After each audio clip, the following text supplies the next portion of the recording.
नमस्ते जी, कैसे हैं आप सब। एलपीपी चल रही थी, बहुत ही बढ़िया बढ़िया बहुत ही सुंदर सुंदर टॉपिक हमने किए थे। आज हम एक नया कॉन्सेप्ट आपको बताने वाले हैं, फिजिबल सॉल्यूशन। फिजिबल सॉल्यूशन, रुक जाओ, ठहर जाओ। हमने बहुत सारे क्वेश्चंस किए हैं अभी तक, उम्मीद है आपको पसंद भी आए होंगे। सभी में हमने कहा था कि फिजिबल सॉल्यूशन आ रहा है, ऑप्टिमल सॉल्यूशन आ रहा है, ऑप्टिमल पॉइंट्स आ रहे हैं, फिर हमने डीजेनरेसी तक भी कर लिया था, हमने ऑल्टरनेटिव ऑप्टिमल सॉल्यूशन भी कर लिया था। लेकिन अगर मैं इसके आगे नो लगा दूं, अगर मैं इसके आगे नो लगा दूं, नो फिजिबल सॉल्यूशन कब होता है जी, कब होता है जी। ये एक नया टॉपिक आज हम करने वाले हैं जिसको हम नो सॉल्यूशन भी बोलेंगे। मतलब कि उसका सॉल्यूशन निकलेगा ही नहीं। आपको लगेगा ऐसा कि सॉल्यूशन हमारा निकल गया है, लेकिन एक ट्विस्ट होता है उसमें कि सॉल्यूशन असल में रियल सॉल्यूशन नहीं निकलता है। अभी बताएंगे आपको। पहले इसका बढ़िया तरीके से इसको समझ लेते हैं, इसकी थोड़ी सी इंट्रोडक्शन जान लेते हैं। ज्यादा थ्योरी नहीं बताएंगे आपको, मैंने शॉर्ट में उसको एक फ्लो चार्ट फॉर्म में बढ़िया तरीके से आपको समझाने के लिए लिखा है, वो आपको भी समझाता हूं, ठीक है। चलो देखो, एक बात याद रखनी है, बिग एम मेथड का बता रहा हूं मैं।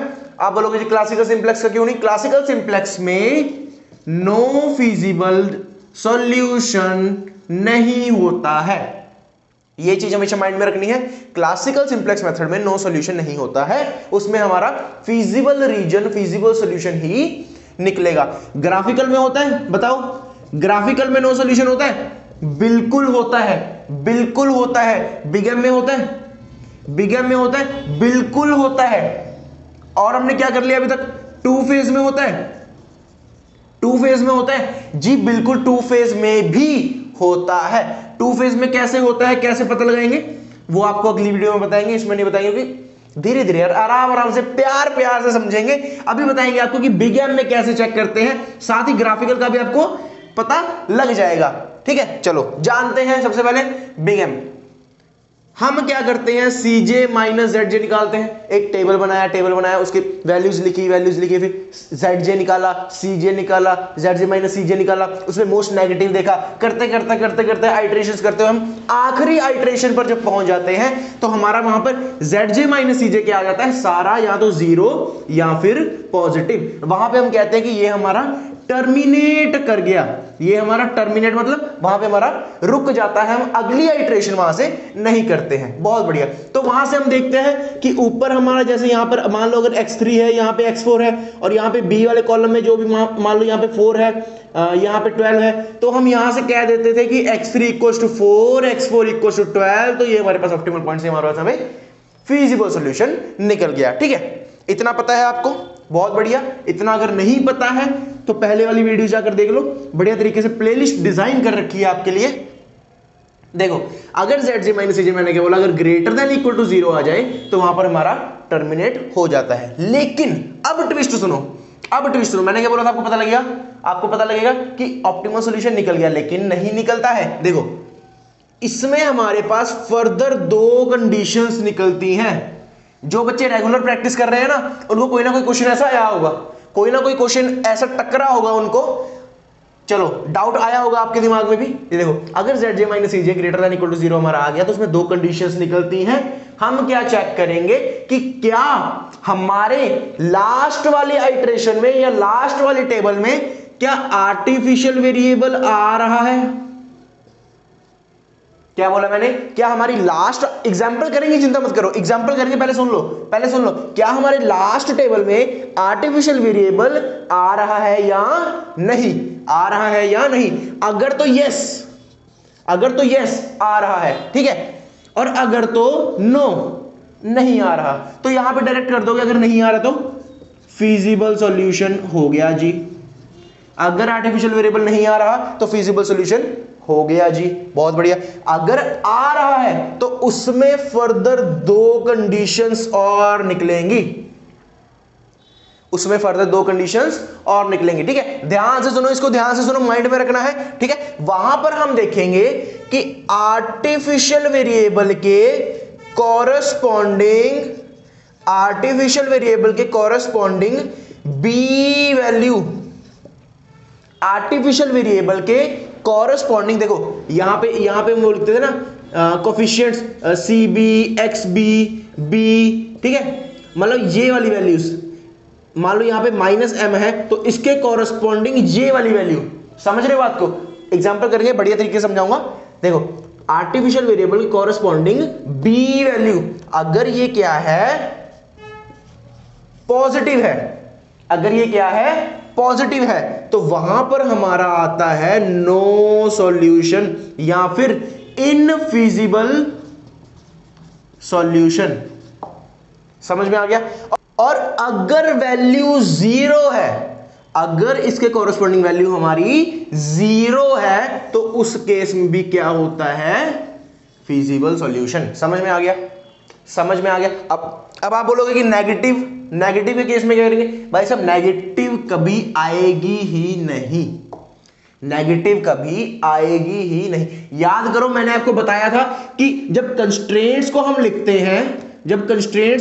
हैं तो उसके राइट हैंड साइड में हमेशा हम पॉजिटिव वैल्यू लेते हैं, उसके राइट हैंड साइड में हम हमेशा पॉजिटिव वैल्यू लेते हैं। अगर नेगेटिव हुई तो -1 से मल्टीप्लाई करोगे, साइन चेंज होगा तो वो पूरी कंस्ट्रेंट का जो राइट हैंड साइड होगा वो पॉजिटिव होगा, हमेशा पॉजिटिव लेते हैं। वो भी एक रीजन आप यहां पे समझ सकते हो, वो भी एक रीजन यहां पे हो सकता है। ये समझ में आया? दोबारा फटाफट से सुनो। अगर zg - cg हमारा ग्रेटर देन इक्वल टू 0 आ गया, मतलब हम समझते हैं वहां पे हमारा टर्मिनेट कर गया, आइटरेशन वहां पे हमारी समाप्त हो गई, मतलब हमारी वैल्यूज आ जाएंगे। लेकिन असल में ऐसा नहीं होता है, हमने आगे फर्दर 2 कंडीशन चेक करनी होती हैं। अगर तो आर्टिफिशियल वेरिएबल आ रहा है लास्ट टेबल में, तो हमने देखना क्या वो पॉजिटिव कॉरस्पॉन्डिंग वैल्यू है बी की या फिर 0 है। अगर 0 है और आर्टिफिशियल वेरिएबल नहीं आ रहा तो आंसर फीजिबल सॉल्यूशन है। लेकिन अगर artificial variable corresponding value positive आ जाए, पॉजिटिव कोई भी नंबर आ जाए, तो उस केस में हमारा नो सॉल्यूशन या फिर इनफीजिबल सॉल्यूशन वहां पे होता है। फटाफट से एग्जांपल करते हैं इसका, समझ में आ गया? रब करते हैं, चलो जी, चलो फटाफट से एक एग्जांपल करते हैं, प्यारा सा छोटा सा एग्जांपल करते हैं। होमवर्क क्वेश्चन मिलेगा आपको टेलीग्राम चैनल पे, टेलीग्राम चैनल पे होमवर्क क्वेश्चन मिलेगा। डिस्क्रिप्शन में अगर ज्वाइन नहीं किया है आपने तो डिस्क्रिप्शन में लिंक मिलेगा आपको, वहां से ज्वाइन कर लेना। और क्वेश्चन नंबर भी आपको डिस्क्रिप्शन में ही पता चल जाएगा कि ये वाला क्वेश्चन इस वीडियो का है, तो वहां से आप देख सकते हो। सॉल्यूशन भी मैं डाल देता हूं कुछ देर बाद, ताकि आप सीधा सॉल्यूशन ना देखो ठीक है, तो कुछ देर बाद मैं सॉल्यूशन पाता हूं। चलो क्वेश्चन है हमारे पास, maximize z equals to 10x1 plus 5x2 subjected to constraints 2x1। जिन बच्चों को प्रैक्टिस हो गई है वो कृपया पॉज कर खुद से एक बार ट्राई करें। जिनको प्रैक्टिस हो गई अच्छे से, खुद से जितनी ज्यादा क्वेश्चन करोगे उतना ज्यादा अच्छा रहेगा आपके लिए। देखो चलो डन है, सॉल्यूशन करें। चलो यहां पे देखो इनइक्वालिटीज है, हम क्या करते थे? इक्वालिटीज में पहले कन्वर्ट करते थे। देखो 2x1 प्लस x2, दूर जाके कहीं लिख दिया 2, यहां पे 2x1 प्लस 4x2, दूर जाके लिख दिया कहीं 10। अब यहां देखो लेस देन का साइन है तो स्लैक वेरिएबल होगा, सॉरी यहां पे x3, ठीक है। ग्रेटर देन का साइन है तो minus surplus variable plus artificial variable, और क्योंकि आर्टिफिशियल वेरिएबल एक स्पेशल काइंड होती है तो उसको हम घेरा बना देते हैं। ये रीजन आपको पहले मैंने बताए हैं, ठीक है। यहां पे 0x3 वॉइड स्पेसेस भरेंगे हम, 0x4 0x5, ठीक है। अब z लिखेंगे, हमारा नया z क्या आया? नया z हमारा यहां से आया, देखो मैक्सिमम है ना तो कन्वर्ट करने की जरूरत नहीं है। मिनिमम होता तो पहले इसको माइनस में कन्वर्ट करते हैं, ठीक है। 10x1 plus 5x2 plus 0x3 plus 0x4 minus mx5। देखो x आर्टिफिशियल था तो उसके पास माइनस m आया, इसलिए हम इसको घेरा बनाते हैं ताकि ये स्पेशल काइंड है, ठीक है। चलो टेबल बनाए, x b x1 x2 x3 x4 x5, ठीक है। चलो मैट्रिक्स बनाओ, 2 2 1 4 1 0 0 -1 0 1। राइट हैंड साइड क्या है? 2 और 10, और यहां पे क्या है हमारे पास? यहां पे ऊपर से हम लेंगे ये वाला और नीचे से हम लेंगे ये वाला, तो x3 और x5। यहां पे -m और x3 का 0। देखो cj यहां पे लिखोगे तो क्या आएगा? 10 5 0 0 और -m कोफिशिएंट्स। जेड जे निकालो यहां से, देखो जीरो जीरो है तो ये पूरी रो रहने दो ऐसी, अगली से मल्टीप्लाई करो, माइनस एम इंटू में 2, माइनस 2m, ये हो गया माइनस 4m, ये हो गया 0, ये हो गया m, ये हो गया माइनस m। सीजे क्या है, 10 है, 5 है, 0 है, 0 है, माइनस m है। सीजे माइनस एसजे क्या है, m minus 10 minus 4m minus 5, 0m और 0। अब यहाँ पे क्या देखेंगे, most negative element, most negative element क्या है, ये 2m है, ये 4m है, तो 4m वाला ऑब्वियसली मोस्ट नेगेटिव होगा। इसके ऊपर के ऊपर के ऊपर के x2, ये क्या है हमारी की कॉलम, की कॉलम, ठीक है। अब क्या निकालेंगे, मिनिमम रेशियो, अब क्या निकालेंगे, मिनिमम रेशियो। ये अगर आपको पता है ना तो बहुत अच्छी बात है, अगर मैं याद दिलाना पड़ रहा है ना मुझे आपको, तो आपके लिए बहुत गंदी बात है। देखो आप पढ़ नहीं रहे हो, इसका मतलब पढ़ नहीं रहे हो। 10/4, 10/4 2.5, ठीक है। मिनिमम वैल्यू क्या है, 2 है, इसके इधर आए, इसके ऊपर गए, यहां पे 1 पर टकर गया, तो 1 क्या है हमारा, 1 क्या है हमारा, कमेंट बॉक्स में मुझे बताओगे। इसके दो नाम है, दोनों नाम आप कमेंट बॉक्स में मुझे अभी बताओगे, ठीक है। चलो सेकंड टेबल बनाए, सेकंड आइटरेशन बनाए, इसको रब करते हैं फटाफट से। सेकंड आइटरेशन बनाएंगे यहां पे, देखो तो ये हो जाएगा हमारा एक्स बी, पहले सी बी के लिए जगह बड़ी चाहिए हमें, C B X B B x1 x2 x3 x4 और x5, ठीक है।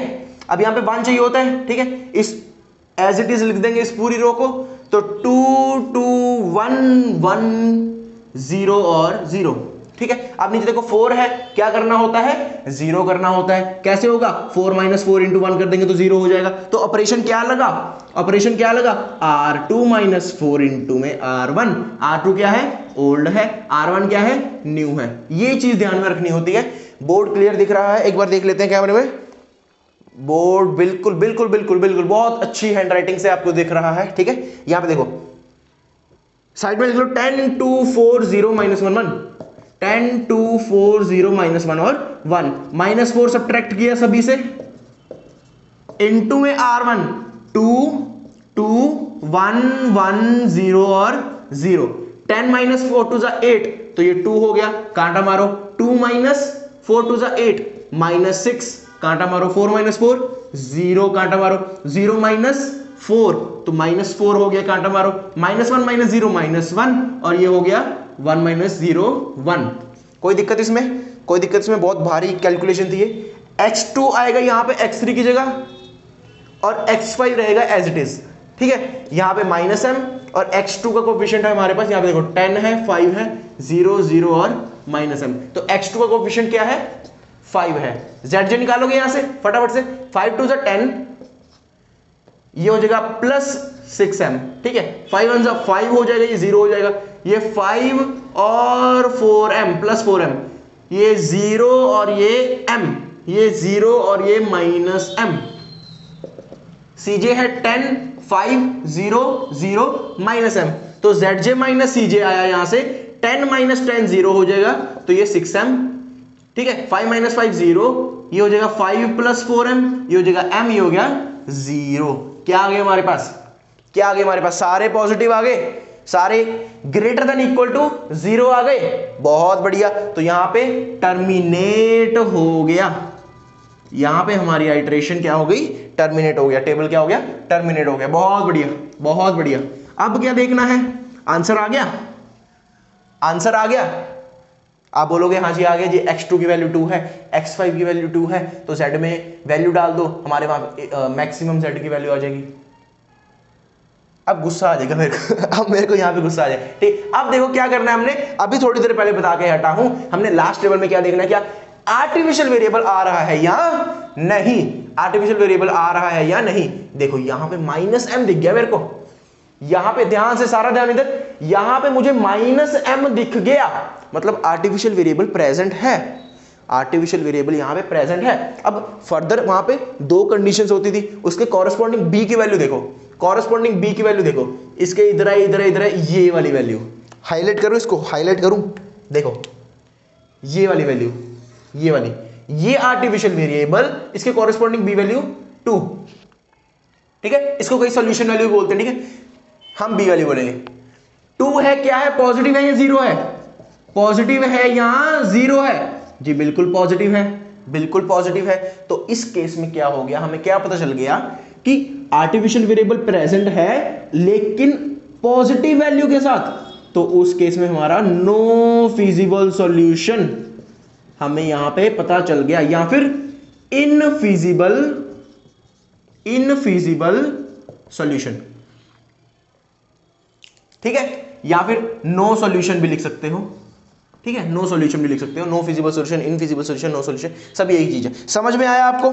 समझ में आया? मेन चीज समझ में आनी चाहिए, कॉन्सेप्ट क्लियर होना चाहिए। रिपीट करें फटाफट से सारे टेबल बना लेने, जहां पे टर्मिनेट करके वहां पे देखना आर्टिफिशियल वेरिएबल प्रेजेंट है या नहीं। अगर प्रेजेंट है तो देखना है क्या उसकी कॉरेस्पॉन्डिंग बी वैल्यू पॉजिटिव है, अगर पॉजिटिव है तो क्या हो जाएगा, no solution, infeasible solution, no feasible solution. अगर जीरो आ गई, अगर यहां पे वैल्यू हमारी जीरो आ जाती तो वहां पे फिजिबल सॉल्यूशन होता, वहां फिजिबल सॉल्यूशन होता। वहां पे आप लिख सकते थे कि x2 = 2 है, x5 = जो भी 0 है, ठीक है, तो उसकी वैल्यू आप z में डाल के आराम से वहां से मैक्सिमम z आप निकाल सकते थे। लेकिन यहां पे 2 वैल्यू पॉजिटिव वैल्यू आ गई तो हमने क्या कह दिया, no feasible solution, infeasible solution या फिर नो सॉल्यूशन, तीनों में से कोई भी एक शब्द आप उनको दे सकते हो, ठीक है। तो एग्जामिनर को ना बताने के लिए आप यहां पे एक स्टेटमेंट अपनी तरफ से अंग्रेजी में लिख सकते हो, ठीक है, कि in last iteration artificial variable is present with corresponding solution value positive. तो हमने आपको बता दिया कि इनफिजिबल सॉल्यूशन, ठीक है। ऐसे आप अपनी भाषा में उनको एक स्टेटमेंट से समझा सकते हो तो इंपैक्ट बढ़िया पड़ेगा आपका, ठीक है। समझ में आ गया? तो अब ये तो बिग एम की बात होगी ना। अब मैंने आपको बोला था कि ग्राफिकल का भी साथ ही बता दूंगा, अरे टाइम वेस्ट नहीं करूंगा आपका, फटाफट से देखो, सिर्फ ग्राफ बना के आप ये रब कर दूं, सिर्फ ग्राफ बना के आपको समझा दूंगा। अभी यहां पे देखो, दिमाग लगाओ, नो सॉल्यूशन कब होगा, नो सॉल्यूशन ग्राफिकल में कब होगा, दिमाग लगाओ। मेरे पास 2 कंस्ट्रेंट है, ठीक है, इसी क्वेश्चन की ना एक बार वो कंस्ट्रेंट्स बना के देखना। अगर मेरी एक लाइन ऐसे आ गई और दूसरी लाइन मेरी ऐसे आ गई, ये कहती है कि मैंने अवे फ्रॉम द ओरिजिन जाना है, ये कहती है मैंने टुवर्ड्स द ओरिजिन जाना है, तो इसमें मेरे पास कोई कॉमन रीजन मेरे पास यहां पे नहीं है। तो इस केस में मेरा क्या होगा, इनफिजिबल सॉल्यूशन, ठीक है, मतलब कोई फिजिबल रीजन मिला ही नहीं हमें, कोई कॉमन रीजन हमें मिला ही नहीं, तो इस केस में क्या हो जाएगा, इनफिजिबल सॉल्यूशन या फिर नो सॉल्यूशन। समझ में आ गया? डन है? समझ में आया? एक और क्वेश्चन मिलेगा आपको, कहां पे, टेलीग्राम चैनल पे, लिंक ज्वाइन कर लो फटाफट से, सब्सक्राइब कर दो चैनल को, बेल आइकन क्लिक कर दो फटाफट से। तो मिलेंगे नेक्स्ट वीडियो में, तब तक के लिए धन्यवाद, गुड बाय, पढ़ते रहे।